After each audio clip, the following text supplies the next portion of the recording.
The daily ಬ್ರೀಫ್ನ ಇವತ್ತಿನ ಎಪಿಸೋಡಲ್ಲಿ interesting ಆಗಿರುವಂತಹ 2 ಟಾಪಿಕ್ಸ್ಗಳ ಬಗ್ಗೆ ಮಾತಾಡೋಣ. Number 1, houses around the world. ಹೌದು, ಪ್ರಪಂಚದಾದ್ಯಂತಹ ಇರುವ ಮನೆಗಳ ಬಗ್ಗೆ. ಇವಾಗ ನಾವು ಮನೆನೇನಾದರೂ ಪರ್ಚೇಸ್ ಮಾಡಬೇಕು ಅಂತಂದರೆ ಅಸಾಧ್ಯವಾಗಿದೆ. Number 2, what's happening with oil industry. Financial ಮಾರುಕಟ್ಟೆಯಲ್ಲಿ ನಡೆಯುವಂತಹ ದೊಡ್ಡ ಹಣಕಾಸಿನ ವಿಚಾರಗಳನ್ನು ನಾನು ನಿಮಗೆ ತುಂಬ ಸೂಕ್ಷ್ಮವಾಗಿ ಅರ್ಥ ಮಾಡಿಸ್ತೀನಿ.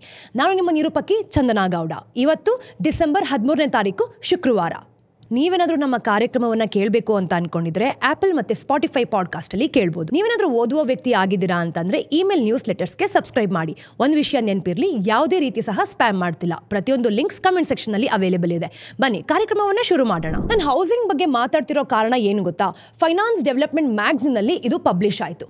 ಈಗ IMF ಪ್ರಪಂಚದಾದ್ಯಂತಹ ವಸತಿ ಮಾರುಕಟ್ಟೆಗಳ ಬಗ್ಗೆ ಮಾತಾಡ್ತಿದ್ದೀವಿ ಅಂತಂದ್ರೆ ಇಂಟ್ರೆಸ್ಟಿಂಗ್ ಪರ್ಸ್ಪೆಕ್ಟಿವ್ಸ್ ಇದೆ ಅಂತ ಹೇಳ್ಬೋದು. ಆಸಕ್ತಿ ಇರುವಂತಹ ಒಂದು ವಿಷಯಗಳನ್ನೇ ಇದು ಪ್ರಿಂಟ್ ಮಾಡುತ್ತೆ. ಅದು ಏನನ್ನ ಹೇಳುತ್ತೆ ಅನ್ನೋದನ್ನ ನಾನಿವಾಗ ನಿಮಗೆ ಡೀಟೇಲ್ಡ್ ಆಗಿ ತಿಳಿಸ್ಕೊಡ್ತೀನಿ. Let start with a big picture.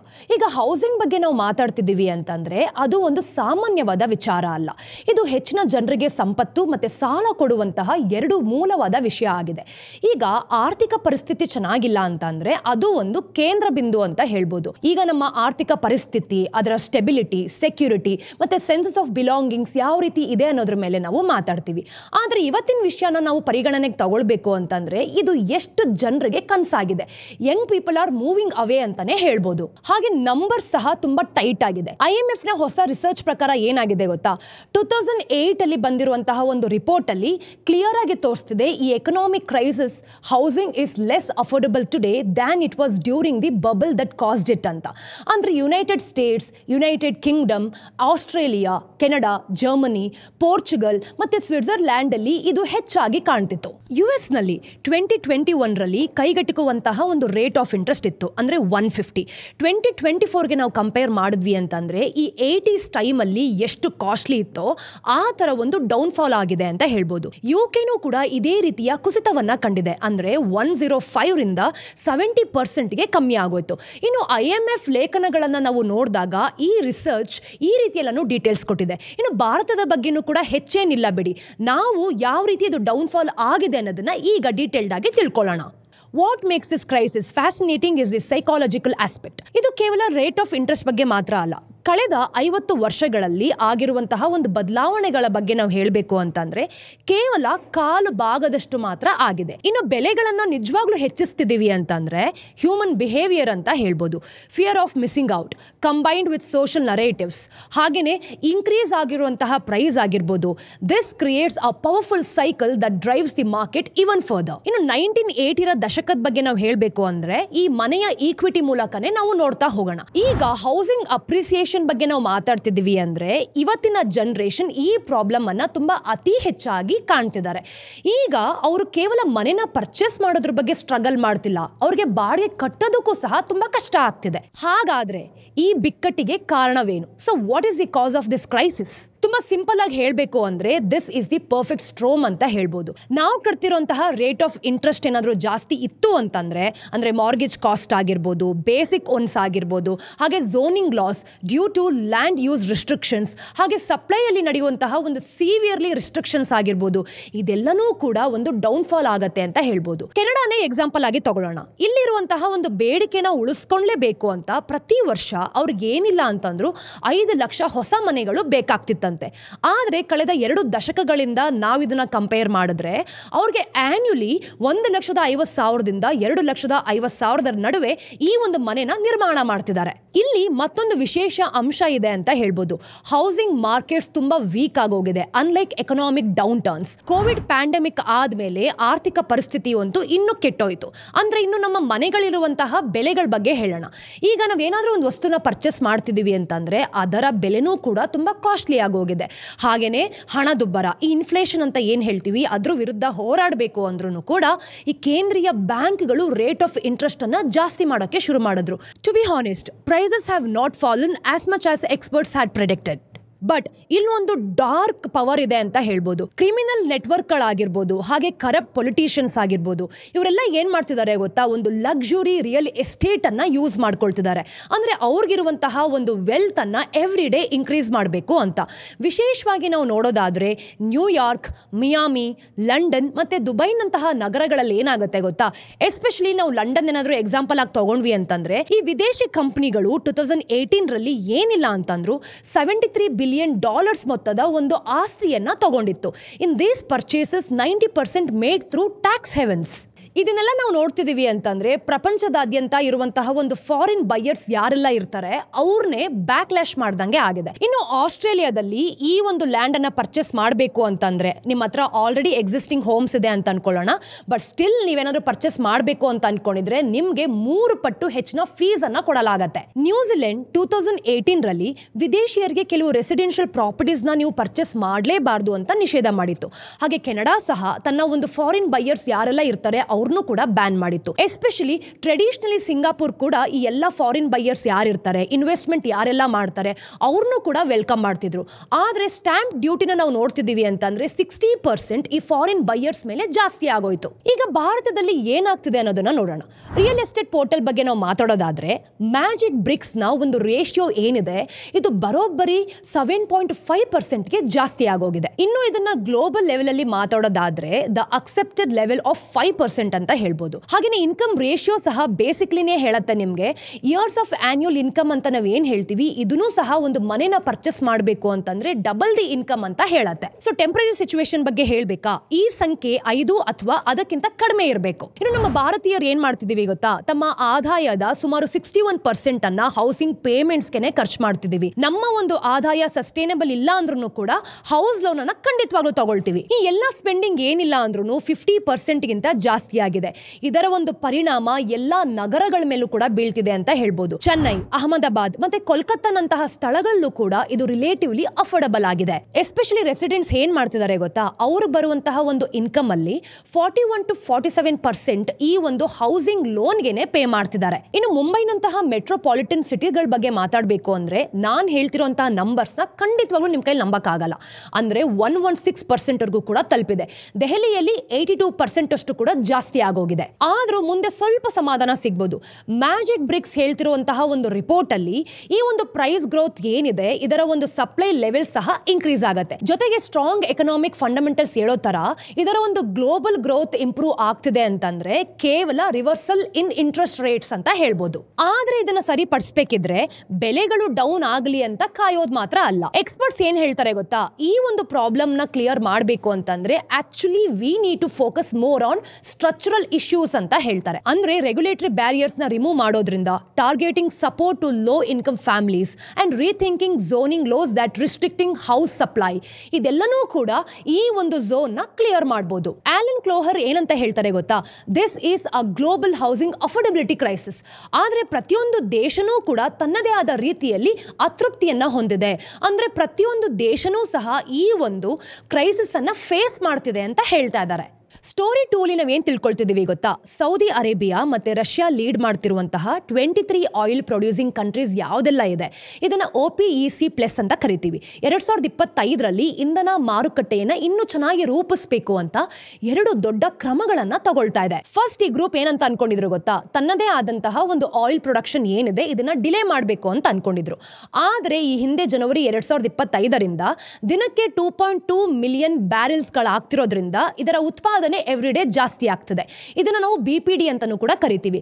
ಅದಕ್ಕೆ ಏಪ್ರಿಲ್ಗೆ ಇದನ್ನ ಯಾವ ರೀತಿ ನಾವು ಇಂಪ್ರೂವ್ ಮಾಡಬೇಕು ಅಂತ ನೋಡ್ಕೊಳ್ತಿದ್ದಾರೆ. ಇನ್ನು ಎರಡನೇದಾಗಿ ನಾವಿಲ್ಲಿ ತಿಳ್ಕೊಳ್ತಿರೋದು OPEC 2024 ರಿಪೋರ್ಟ್ ಪ್ರಕಾರ ಒಂದು ಶಾರ್ಪೆಸ್ಟ್ ರಿವಿಷನ್ ಅನ್ನ ಮಾಡಿದೆ. ಅಂದ್ರೆ ಗ್ಲೋಬಲ್ ಆಯಿಲ್ ಡಿಮ್ಯಾಂಡ್ ಅಲ್ಲಿ ನಾವು ನೋಡ್ತಿದೀವಿ ಅಂತಂದ್ರೆ ಇದು ಯಾವ ರೀತಿ ತನ್ನದೇ ಆದ ಕ್ರಮಗಳನ್ನ ಇಂಪ್ರೂವ್ ಮಾಡ್ಕೊಳ್ಬೇಕು ಅಂತ. ಹಾಗೇನೆ ಇವರ ಬೇಡಿಕೆನೂ ಕೂಡ ದಿನಕ್ಕೆ ಏನಿಲ್ಲ ಅಂದ್ರೂ 1.81 ಮಿಲಿಯನ್ ಬ್ಯಾರೆಲ್ಗಳ ಅಂದ್ರೆ ಲೋವರ್ ದನ್ ಪ್ರೀವಿಯಸ್ ಪ್ರಾಜೆಕ್ಷನ್ ಅಂತ ಹೇಳ್ಬೋದು. ಹಾಗೆ ಹಾಗೆಯೇ ಜುಲೈಯಿಂದ ಇವರು ಇಂಡಿಕೇಟ್ ಮಾಡೋ ಪ್ರಕಾರ 27% ಅಷ್ಟು ಈ ಒಂದು ಫೋರ್ಕಾಸ್ಟ್ ಅಲ್ಲಿ ರಿಡಕ್ಷನ್ ಆಗ್ತಿದೆ. ಹಾಗೆಯೇ 2024 ಉದ್ದಕ್ಕೂ ನಾವು ನೋಡ್ತಿದೀವಿ ಅಂದ್ರೆ ಇದರ ಒಂದು ಆಯಿಲ್ ಮಾರ್ಕೆಟ್ ಅಲ್ಲಿ ಆಗಿರುವಂತಹ ಚಾಲೆಂಜಿಂಗ್ ಕಂಡೀಷನ್ ಸಹ ರಿಫ್ಲೆಕ್ಟ್ ಮಾಡ್ತಾ ಇದೆ. ಈ ನಿರ್ಧಾರಗಳನ್ನ ಸ್ಟೆಪ್ ಬೈ ಸ್ಟೆಪ್ ಅರ್ಥ ಮಾಡ್ಕೊಳ್ಬೇಕು ಅಲ್ವಾ. Let's see where the global oil market is at the end of the year. 2024 ಪ್ರಪಂಚವು ಪ್ರತಿದಿನ ಸುಮಾರು 101 ಮಿಲಿಯನ್ ಬ್ಯಾರೆಲ್ಗಳಷ್ಟು ಆಯಿಲ್ ಅನ್ನ ಕನ್ಸ್ಯೂಮ್ ಮಾಡ್ತಿತ್ತು.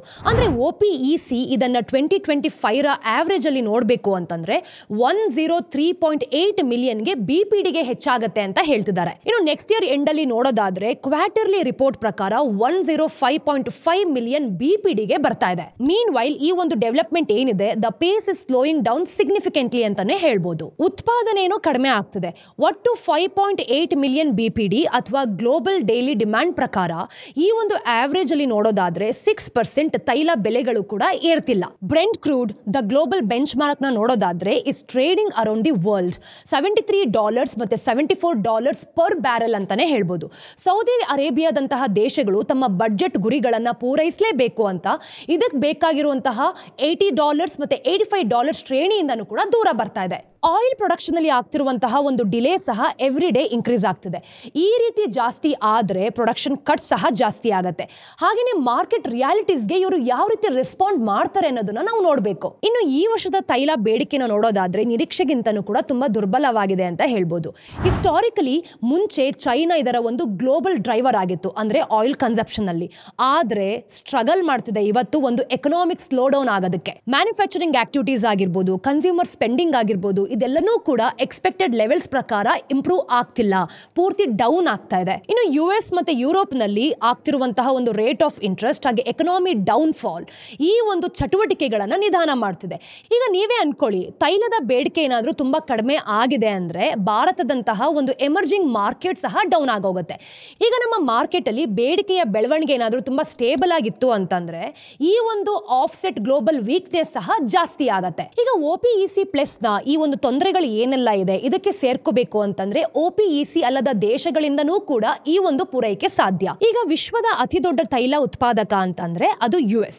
ಆದ್ರೆ ದಾಖಲೆ ಮಟ್ಟದಲ್ಲಿ ನಾವು ನೋಡೋದಾದ್ರೆ ಇದು ತೈಲವನ್ನ ಪಂಪ್ ಮಾಡ್ತಿದೆ. OPEC 2022 ಇಂದ ಈ ರಿಪೋರ್ಟ್ ಅನ್ನ ನಾವು ನೋಡೋದಾದ್ರೆ ಈ ತೈಲದ ಪೂರೈಕೆ ಕಡಿತ ಏನಿದೆ ಇದನ್ನ ನ್ಯೂಟ್ರಲೈಸ್ ಮಾಡ್ಕೊಂಡಿದೆ. ಇನ್ನೊಂದು ಕಡೆ ಬ್ರೆಜಿಲ್, ಕೆನಡಾದಂತಹ ದೇಶಗಳನ್ನ ನಾವು ನೋಡ್ತಿದೀವಿ ಅಂದ್ರೂ ಕೂಡ ಈ ಒಂದು ಉತ್ಪಾದನೆನ ರ್ಯಾಪಿಡ್ಲಿ ಜಾಸ್ತಿ ಮಾಡ್ಕೊಂಡು ಬಂದಿದೆ. OPEC ಪ್ಲಸ್ ಒಂದು ಟ್ರಿಕಿ ಸ್ಪಾಟ್ ಅಂತ ಹೇಳ್ಬೋದು. They need higher prices to support their economy, but increasing production could flood the market and drive prices down even further. ನಡೀತಿರುವಂತಹ ಒಂದು ಸಪ್ಲೈನ ತುಂಬಾ ಟೈಟ್ ಆಗಿ ಇಡಬೇಕು ಅಂತ ಅವರ ಒಂದು ಮಾರುಕಟ್ಟೆ ಶೇರ್ಸ್ ಏನಿದೆ ಅದನ್ನ ರಕ್ಷಣೆ ಮಾಡೋದ್ರ ಮುಖಾಂತರ ಈ ಎಲ್ಲಾ ಪ್ರೈಸಸ್ ಕೂಡ ಅವರು ಸ್ಟೆಬಿಲೈಸ್ ಮಾಡ್ತಿದ್ದಾರೆ. ವರ್ಷದ ಆರಂಭದಲ್ಲಿನೇ the outlook looks really bright. ಈಗ OPEC ಆರಂಭದಲ್ಲಿ ಏನ್ ಮಾಡ್ತೇವೆ ಗೊತ್ತಾ, ಈ ಒಂದು ಡಿಮ್ಯಾಂಡ್ ಗ್ರೋತ್ ಅಂತ ಏನಂತ ಕರೀತಾರೆ ಅದನ್ನ 2 ಮಿಲಿಯನ್ BPDಗೆ ಕರ್ಕೊಂಡು ಬಂತು. ಇನ್ನು ಚೈನಾವನ್ನ ನಾವು ನೋಡೋದಾದ್ರೆ ಮತ್ತೆ ಅದನ್ನ ರೀ ಓಪನ್ ಮಾಡೋದ್ರ ಮುಖಾಂತರ ಈ ಒಂದು ಅಟ್ರಾಕ್ಷನ್ ಅನ್ನ ಜಾಸ್ತಿ ಮಾಡಿದ್ರು. ಹಾಗೇನೆ ಇನ್ನೊಂದು ಕಡೆ the global economy has recovered ಅಂತಾನೆ ಹೇಳ್ಬೋದು. But those expectations are constantly being dashed. ಇನ್ನು ಲಾಸ್ಟ್ 10 ಇಯರ್ಸ್ ಬಗ್ಗೆ ನಾವು ಮಾತಾಡೋದಾದ್ರೆ ಚೈನಾ ಈ ಒಂದು ಗ್ಲೋಬಲ್ ಆಯಿಲ್ ಡಿಮ್ಯಾಂಡ್ ಗ್ರೋತ್ಗೆ ಏನಿಲ್ಲ ಅಂದ್ರೂ 60% ಕಾಂಟ್ರಿಬ್ಯೂಟ್ ಮಾಡಿದೆ. ಹಾಗೇನೆ 2024 ರಿಪೋರ್ಟ್ ನೋಡೋದಾದ್ರೆ ಇಟ್ ಲಿಟ್ರಲಿ ಬಿಕೇಮ್ ಡೌನ್ ಅಂತ ಹೇಳ್ಬೋದು. ಸೊ ಈ ಒಂದು ಫ್ಯಾಕ್ಟರಿ ಪ್ರೊಡಕ್ಷನ್ ಮತ್ತೆ ವೀಕ್ ಡಿಮ್ಯಾಂಡ್ ನ ಇನ್ನೊಂದು ಕಡೆ ನೋಡೋದಾದ್ರೆ ಎವ್ರಿ ಡೇ ಈ ಒಂದು ಆಯಿಲ್ ಕನ್ಸಂಪ್ಷನ್ ಏನಿದೆ ಇದು ತುಂಬಾ ವೀಕ್ ಆಗ್ತಿದೆ. ಇನ್ನು ಬೇರೆ ಕಡೆ ನೋಡೋದಾದ್ರೆ ಪರಿಸ್ಥಿತಿ ಉತ್ತಮವಾಗಿಲ್ಲ ಬಿಡಿ. ಯುರೋಪ್ ಆರ್ಥಿಕ ನಿಶ್ಚಲತೆಯನ್ನ ಎದುರಿಸ್ತಿದೆ due to rising borrowing cost. ಇನ್ನು US ಎಕ್ಸ್ಪೆಕ್ಟೇಷನ್ಸ್ ಗಿಂತ ನಿಧಾನವಾದ ಬೆಳವಣಿಗೆಯನ್ನ ಕಂಡುಕೊಳ್ತು. ಹೆಚ್ಚಿನ ರೇಟ್ ಆಫ್ ಇಂಟ್ರೆಸ್ಟ್ ನಾವು ನೋಡೋದಾದ್ರೆ ಗ್ಲೋಬಲಿ ಆರ್ಥಿಕ ಚಟುವಟಿಕೆ ಏನೋ ಬರ್ತಿದೆ, ಆದ್ರೆ ಶಕ್ತಿ ತೀವ್ರವಾದ ಕೈಗಾರಿಕೆಗಳು ಯಾವ್ದೆಲ್ಲ ಇದೆ, ಸಾರಿಗೆ ಅಗತ್ಯ ಆಗಿರ್ಬೋದು, ಇದೆಲ್ಲನೂ ಕೂಡ ಗ್ರಾಜುಯಲಿ ಡೌನ್ ಆಗ್ತಿದೆ. ಮೀನ್ ವೈಲ್ ಈ ಒಂದು ರಿನ್ಯೂವಬಲ್ ಎನರ್ಜಿ ಆಗಿರ್ಬೋದು, ಶಕ್ತಿ ಆಗಿರ್ಬೋದು, ಎಲೆಕ್ಟ್ರಿಕ್ ವಾಹನಗಳಾಗಿರ್ಬೋದು, ಇದೆಲ್ಲನೂ ಕೂಡ ಲಾಂಗ್ ಟರ್ಮ್ ಅಲ್ಲಿ ಯಾವ ರೀತಿ ಒಂದು ಆಯಿಲ್ ಡಿಮ್ಯಾಂಡ್ಗೆ ಎಫೆಕ್ಟ್ ಆಗುತ್ತೆ ಅನ್ನೋದನ್ನು ನಾವು ನೋಡಬೇಕು. ಇನ್ನು ಈ ಎಲೆಕ್ಟ್ರಿಕ್ ವೆಹಿಕಲ್ಸ್ ಮಾರಾಟ ಏನಿದೆ 2024 ಅಲ್ಲಿ ಹೆಚ್ಚಾಗೋಯ್ತು. ವಿಶೇಷವಾಗಿ ಯುರೋಪ್ ಮತ್ತೆ ಚೈನಾದಲ್ಲಿ ಈ ಗ್ಯಾಸೋಲಿನ್ ಬೇಡಿಕೆನೂ ಕೂಡ ಹೋಗ್ತಿದೆ ಅಂತ ಹೇಳ್ಬೋದು. ಇದರ ಒಂದು ಪರಿವರ್ತನೆ ಕ್ರಮೇಣವಾಗಿ ಡೌನ್ ಆದ್ರೂ ಸಹ ಪರಿಣಾಮಗಳು ಹೆಚ್ಚಾಗಿರೋದು ನಮಗೆ ಸ್ಪಷ್ಟವಾಗಿ ಕಾಣ್ತಾ ಇದೆ. In theory OPEC plus reduce supply should lead to higher prices, but in practice practice ಅಂದರೆ ಮಾರುಕಟ್ಟೆಯ ಲಕ್ಷಣನ ನಾವು ನೋಡೋದಾದ್ರೆ balancing itself through the combination of elements ಅಂತ ಹೇಳ್ಬೋದು. ಮೊದಲನೇದಾಗಿ ಒಪೆಕ್ ಅಲ್ಲದ ಉತ್ಪಾದನೆ ಕೂಡ ಜಾಸ್ತಿ ಆಗ್ತಿದೆ. US ಸಹ ಒಂದು ರೆಕಾರ್ಡ್ ಏನಿದೆ ಇದನ್ನ ಪ್ರೊಡ್ಯೂಸ್ ಮಾಡೋದಕ್ಕೆ ತುಂಬಾ ಕಷ್ಟಪಡ್ತಿದೆ.